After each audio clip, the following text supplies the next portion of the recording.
The Eliza Samudio case, one of the most famous cases in Brazil. Almost everyone in Brazil has heard about this story. And to this day, her body has never been found. There's a reason for that, because her boyfriend, or maybe husband, didn't want anyone to ever find her remains, and he did something truly horrifying. Just by hearing this small detail, you already know this case isn't simple. If I tell you more about how shocking and notorious this crime was, you'll understand why even Netflix produced a documentary inspired by the Eliza Samudio case. I think I've explained how serious this case really is. If you've liked the video and subscribed to the channel, thank you. To inspire me to make new videos, just leave a comment telling me what time you're watching this video. I'll try to release future videos at times that are most convenient for you. And if you've done that, then switch your brain to cosmic mode, because in the universe, no one can interrupt you while watching this video. First, let me briefly tell you about Eliza Samudio. She was born on February 22, 1985, in Brazil. Because of financial struggles in her family and her father's abuse toward her mother, Eliza's mother abandoned her when she was only 6 months old. After that, Eliza only saw her mother from time to time. From the age of 13, Eliza dreamed of becoming a model. Chasing that dream, at 18 she moved to São Paulo, one of Brazil's largest cities. But there, she faced serious financial difficulties. She thought the only way out was prostitution, and she started doing it. Through that path, she tried to break into modeling, and from 2005 to 2009, she appeared in various adult videos. Later, she deeply regretted this. In 2009, Eliza Samudio met Flamengo's goalkeeper Bruno Fernandes. According to Eliza, they met at a friend's party in Rio de Janeiro. Some reports say they had crossed paths once or twice before, but it's unclear how close they were at the time. So, who was Bruno Fernandes? He was the goalkeeper for Flamengo, very well known then, and considered highly skilled. Many said he was born to be a goalkeeper. At that time, he was at the peak of his career. There were even talks that he might be chosen as Brazil's goalkeeper for the World Cup. Eliza liked him right away, and Bruno also showed interest in her. Their friends said Bruno wanted to be with her. According to Bruno, it was just a quick 20-minute sexual encounter. But according to Eliza, they actually spent the whole night together. Whatever happened, soon after, Eliza started feeling strange. She took a pregnancy test, and it came back positive. When she told Bruno, he asked her, "What are you going to do?" Eliza answered, "I'm going to have the baby." At first, Bruno reacted calmly. But not long after, he began to get angry. Eliza said that Bruno called her and cursed at her, demanding that she get an abortion. He not only rejected the baby but also denied having any relationship with her, because at that time, he was already engaged. Yes, engaged. Something Eliza didn't know. That same year, Bruno was invited to a magazine segment called Lunch with a Star. Fans asked for him, and he showed up, bringing along his fiancée, a woman named Ingrid. At that point, they had been together for about a year. When Eliza saw this news, she was shocked, because during that same year, she had also been involved with Bruno. She had no idea he was seeing someone else, and only found out from the magazine article. After seeing that Bruno was engaged, Eliza decided to go public with her pregnancy and announced that her baby was Bruno's. Naturally, Bruno wasn't happy about this. There were even rumors at the time that Eliza had told a friend, "I'm not 100% sure the baby is Bruno's, because a few days before him I was with another man." This claim was never confirmed and is very likely false. The Netflix documentary also revealed details that had never been made public before. These were based on data found on Eliza's computer, recovered after her death. Eliza had also claimed that she previously had a romantic relationship with Cristiano Ronaldo, but this was never confirmed either. Because Bruno was such a strong goalkeeper, he had a bright future ahead of him. But with everything happening, he started to feel like something was holding him back. To him, Eliza and her unborn child began to seem like an obstacle. Bruno didn't really understand the concept of family. For example, when he was very young, he married a woman named Diana. At that time, he wasn't very famous yet, and they had financial problems. The strange thing is, when he finally started making more money, instead of buying things for the household, he bought himself a car. Diana asked him, "Why did you buy a car when our fridge is empty?" But Bruno ignored her. Diana also said that he was talking to 5 or 6 women at the same time. With Eliza, he made many threats. He would say, "If you go to the police, no matter where you are, I will find you. I will kill you. I will kill your family and your friends. I know exactly where all of them live." But Eliza was fighting for her rights and for her baby's rights. That's why, in interviews, she spoke openly. She exposed the threats and the violence. This is why the Netflix documentary was titled Invisible Victim. The invisible victim is her unborn child. Eliza did everything she could to escape the abuse. She told people she was in danger, but no one took her seriously. Especially in this situation. While pregnant, Eliza agreed to meet Bruno at his apartment. Bruno convinced her, saying, "I just want to talk. Maybe we'll do a DNA test. If the baby is mine, I'll recognize him, I'll pay child support, I'll even give you an apartment." But on the way to the apartment, while people were driving her there, they beat her several times, even kicked her in the stomach. Their goal was to force her to lose the pregnancy. According to Eliza, once she arrived at the apartment, they forced her to swallow something. She didn't know what it was, but it had a bitter taste, and she thought it might be abortion pills.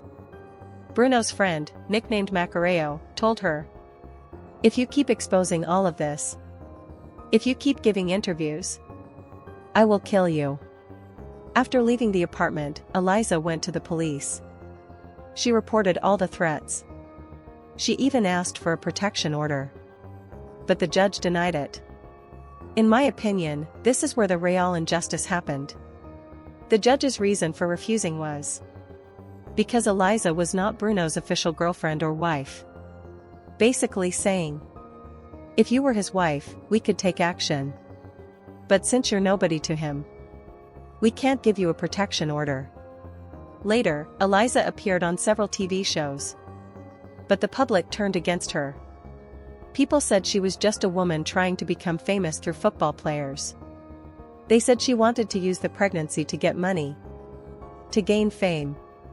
They said, that baby isn't even Bruno's. She's just using his name. Bruno wasn't even called in for questioning after her complaint. By October 2009, Eliza was truly scared of all the threats. She left Rio de Janeiro. She told everyone, "I'm going back to Parana to be with my family." But in reality, she was hiding at a friend's house in the state of São Paulo. She wanted people to think she was in Parana. But she actually stayed in São Paulo. One of the cities she hid in was Santos. According to witnesses, Macareo and a few others were driving around that city, looking for Eliza. While hiding, Eliza gave birth to her baby. The child was born healthy. On February 10, 2010. She named him Bruno. And most people called him Bruninho. Eliza also had a lawyer who advised her not to file more complaints against Bruno. The lawyer said he would handle it himself. Eliza loved her baby very much. She said, "When he grows up, I want him to become a goalkeeper. Even if I don't have everything I need, I will never deprive my son of anything." In June 2010, police received a report that Eliza and her baby had gone missing. That same police department had also received information shortly before her disappearance that she had been badly beaten by Bruno at his farm in the state of Minas Gerais. Because of that, the search began at that very farm. The most important thing was the baby's safety. He was still just an infant. The judge gave permission for a house search. Near the farmhouse, investigators found a completely burned suitcase. Inside, there were baby items, diapers, clothes, and also women's belongings. This proved Eliza had been there. Sometime later, journalists also visited the farm to investigate. They found several baby photos. When they showed them to Eliza's father, He immediately recognized his grandson, Bruno. This was further proof that they had been there. Once the investigation began, one of Eliza's friends told police that Eliza had said to her, "My life is in danger." On July 10, 2010, about a month after Eliza went missing, some witnesses said that Bruno's ex-girlfriend, Adrienne, had helped hide Bruninho. Because of that, Adrienne was called in for questioning. It turned out the baby wasn't actually with her anymore. At first, he had been with her, but then one of Bruno's friends, worried about the baby's health, took him and hid him somewhere safe. He brought the baby to a neighborhood that was later checked by police. What he said turned out to be true, the baby was alive and healthy. But he had been handed over to strangers. Bruninho was then taken to the police, and later placed under the care of Eliza's father. Adrienne was charged with hiding a crime. I'm trying to explain this case to you in a simpler way, because so many people were involved. I'm only mentioning the main names, otherwise this video would last 4 hours. Later, Eliza's mother came forward, asking to be given custody. She went to Child Protection Services, and the court granted custody to her, because there had been a past legal case against Eliza's father. As you can see, the situation was getting very complicated. Now you're probably wondering, what was Bruno doing at that time, where was he? At that time, he was giving many interviews. He said things like, "Yes, I last saw her about 3 or 4 months ago. I hope she's found." Journalists asked him, "Okay, but if she's found, will she be alive or dead?" He answered, "No, of course I hope she'll be alive." While Bruno was giving interviews like that, investigators were searching for Eliza's body, dead or alive. Then, one day, police found a Range Rover without papers. It turned out to belong to Bruno. Inside the car, they found about 500 milliliters of spilled blood. DNA tests showed the blood belonged to 2 people, and one of them was Eliza. After this discovery, a criminal case was opened against Bruno. Many people from the village were questioned, and several were arrested. It was revealed that on the day Eliza had been called over, Bruno was very angry, and his friends didn't allow him to go see her. After a lot of yelling, one of Bruno's friends started beating her, and this continued in the car. Even though she was holding her baby, she was brutally beaten. This matched the blood evidence found inside the car. When Eliza was brought to the house, 3 people were there, 2 of Bruno's friends and another girlfriend. Eliza stayed in that house for 5 days. Some say she was beaten the whole time, while others deny it. Either way, it's clear she suffered. Bruno's friend Macareo threatened her. "If you tell anyone what happened in the car, you'll be putting both your life and your baby's life at risk." During those 5 days, many people came and went from the house. There was alcohol, drugs, loud music, and constant sex. Bruno later testified in court that during those days, he actually started to like his son.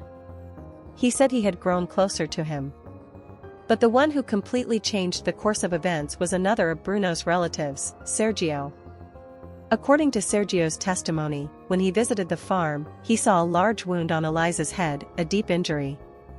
Macareo had been constantly beating her, even forcing her to lie to friends by saying, "I'm fine." According to Bruno's version, on Friday after lunch, his friends put Eliza and her baby into a car.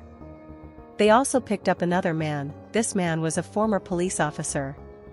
He took them to his house. In the car were Eliza, her baby, Macareo, and Jorge. They left the baby inside the car, but took Eliza into the middle room of the house. They sat her on a chair and tied her hands. Eliza said, "I'm tired of being beaten." And someone replied, "You won't be beaten anymore, you're going to die." Jorge told police he had witnessed this, and it shook him to his core. He even went back to the house with investigators later. When he entered, he was so horrified he almost fainted. Jorge testified that Eliza had been strangled to death by the former police officer. After that, her hands were cut off and given to dogs. In fact, it was said her whole body had been chopped up and fed to the dogs. The ex-police officer also told Jorge, "I cut up Eliza's body and hid it inside a concrete wall." But when investigators checked the wall, no evidence was found. No remains of Eliza's body were ever discovered, no bones, nothing. If dogs had eaten her, where were the bones? So people started sharing different theories. Eliza was chopped up and fed to dogs. Eliza was thrown into the river for the fish. Eliza was buried in a deep pit. But the truth is, no one knows exactly what happened to her body. Even to this day.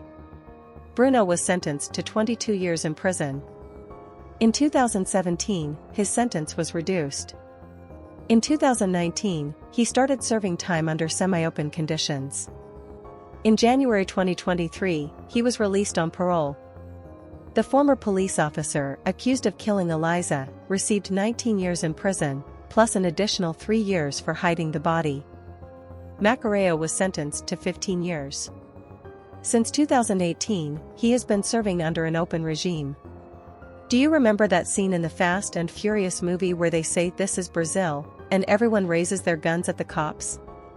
I can't show you the clip because of copyright, but that's exactly the feeling here. This is Brazil. You'll understand why I say that now. Sergio, Bruno's cousin, was temporarily released in 2011, but in 2012 he was shot dead in Belo Horizonte. Jorge was also killed in 2022, just 2 weeks after being released from prison. Bruninho, Bruno and Eliza's son, is now a soccer player, following in his father's footsteps. But in interviews, he says he feels nothing for his father. Eliza's body has still never been found. That leaves so many problems and unanswered questions. If the body had been found, we could know for sure how exactly Eliza was killed. Whether she had been beaten first, if she was strangled, or if she was cut into pieces. But without the body, it's impossible. If you liked the video, don't forget to subscribe to the channel and leave your thoughts in the comments.